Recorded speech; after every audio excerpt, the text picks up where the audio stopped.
या मालिकेच्या आजच्या भागात आपण पाहणार आहोत. आजी एजंटनी आणलेली साडी लीलाला देतात आणि ती साडी बघून लीलाचा आनंद तर अगदी गगनात मावेनासा होतो. एजंटने आपल्यासाठी गिफ्ट आणलं आहे या गोष्टीवर तिचा विश्वासच बसत नाही. ती खूप खुश असते आणि स्वतःला आरशामध्ये न्याहाळत असते आणि तिच्या चेहऱ्यावरचा तो आनंद बघून आजीसुद्धा खूप खुश होतात. तर लीला ती साडी खांद्यावर घेत आजींना विचारत असते की आजी कशी दिसते मी, ही साडी खरंच खूप सुंदर आहे ना. आणि त्यावर आजीसुद्धा हसून हो म्हणतात. तर लीला खूप हसत असते आणि ती साडी घेऊन सगळीकडे फिरत असते. तर दुसरीकडे दुर्गा, सरू आणि लक्ष्मी घरातून बाहेर पडतात. मात्र बाहेर खूप ऊन असल्यामुळे त्या तिघीही खूप वैतागलेल्या असतात. त्यातच लीलाने त्यांना सांगितलेलं असतं की आज तुम्ही गाडी घेऊन कुठेही जायचं नाही. त्यामुळे त्या तिघींना आता रस्त्यापर्यंत चालत कसं जायचं असा प्रश्न पडतो. मोबाईल नसल्यामुळे त्यांना कॅबसुद्धा बुक करता येत नाही. सरस्वती आणि लक्ष्मी म्हणत असतात की एवढ्या उन्हामध्ये आता आपण कामं कशी करायची. पण त्यावेळी मग दुर्गा त्यांना सांगते की तुम्ही काळजी करू नका, मी सगळी कामं आउटसोर्स केली आहेत. त्यावर लक्ष्मी म्हणते पण वहिनी हे कसं शक्य आहे, कारण त्या लीलाने आपल्याला फक्त 2,000 रुपये दिलेत. आणि त्यावर दुर्गा म्हणते की तिने 2,000 दिलेत मग काय आपण तेवढ्यातच कामं करायची का, आपल्यावर अजून एवढी वाईट वेळ आलेली नाही आहे. आणि मग त्यानंतर ती तिचं क्रेडिट कार्ड त्या दोघींना दाखवते.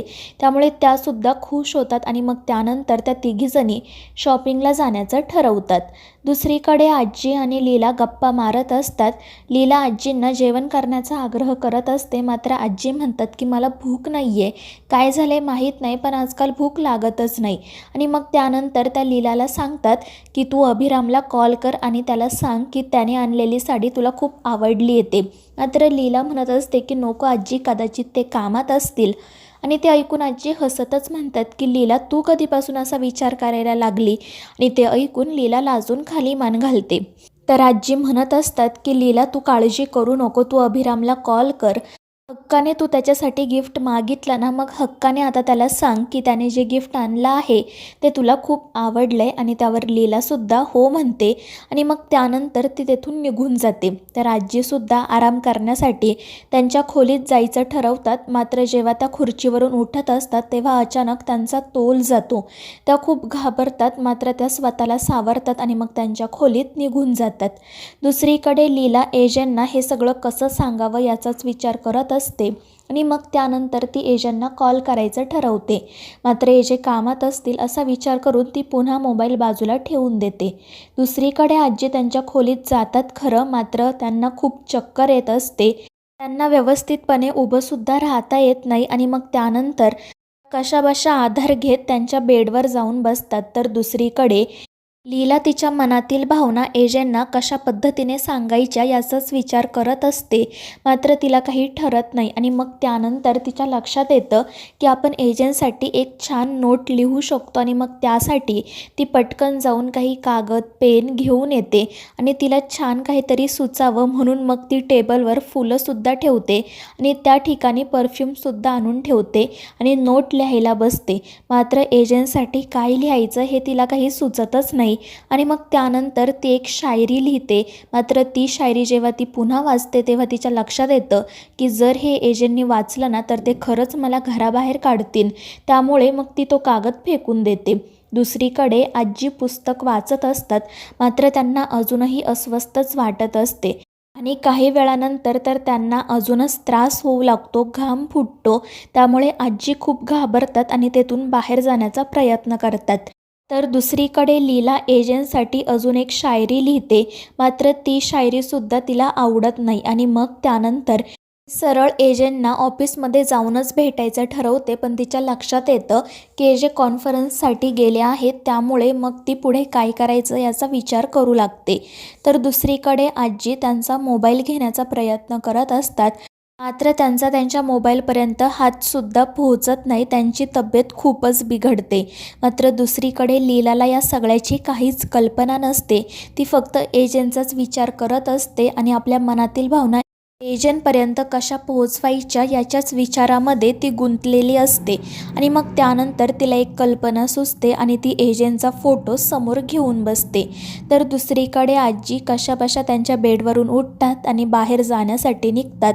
मात्र त्यांना एक पाऊलसुद्धा चालवत नाही आणि मग त्यानंतर त्यांना पुन्हा चक्कर येते. तर दुसरीकडे लीला एजंटचा फोटो समोर ठेवते आणि मग त्यानंतर त्या फोटोकडे बघून तरी आपल्याला काहीतरी सुचेल अशी आशा करत बसून राहते. मात्र तिला काही सुचत नाही.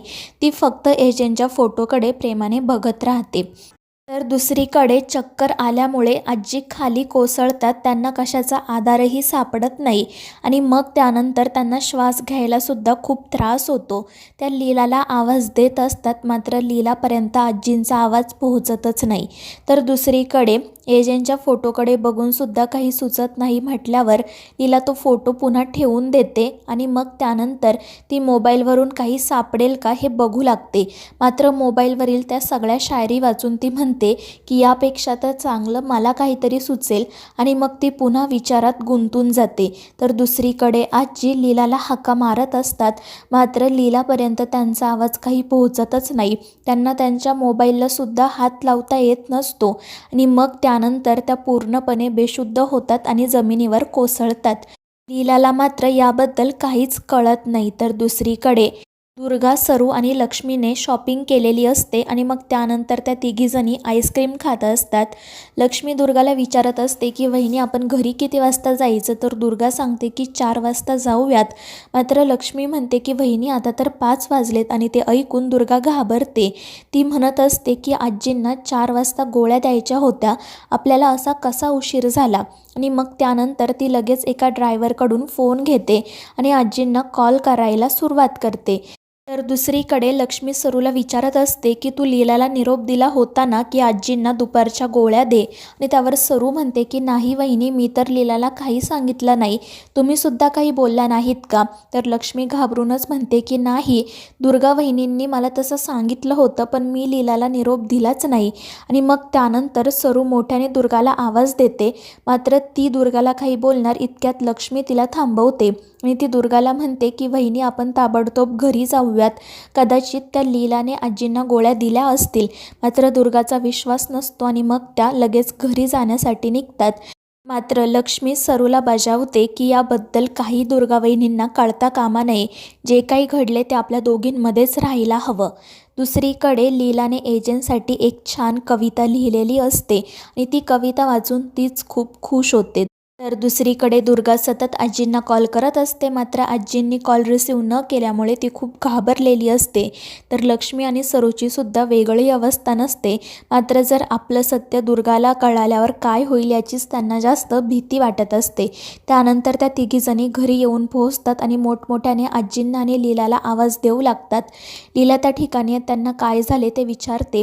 तर दुर्गा तिला आजींबद्दल विचारते पण लीला म्हणते की मला माहीत नाही, कदाचित त्या त्यांच्या खोलीत असतील. त्यामुळे त्या तिघीजणी धावतच आजींच्या खोलीत जातात आणि तिथे आजींना जमिनीवर बेशुद्ध पडलेलं बघून त्या खूप घाबरतात. त्यानंतर दुर्गा यशलासुद्धा त्या ठिकाणी बोलावून घेते. ते सगळेजण मिळून आजींना बेडवर झोपवतात. आजींची अवस्था बघून घरातील सगळेच जण खूप घाबरलेले असतात. लक्ष्मी डॉक्टरांना कॉल करत असते मात्र त्यांचाही कॉल काही लागत नाही. त्यामुळे मग दुर्गा यशला सांगते की आपल्या घराजवळ जे हॉस्पिटल आहे तेथील डॉक्टरांना ताबडतोब घेऊन ये. त्यामुळे यश घरातून बाहेर पडतो.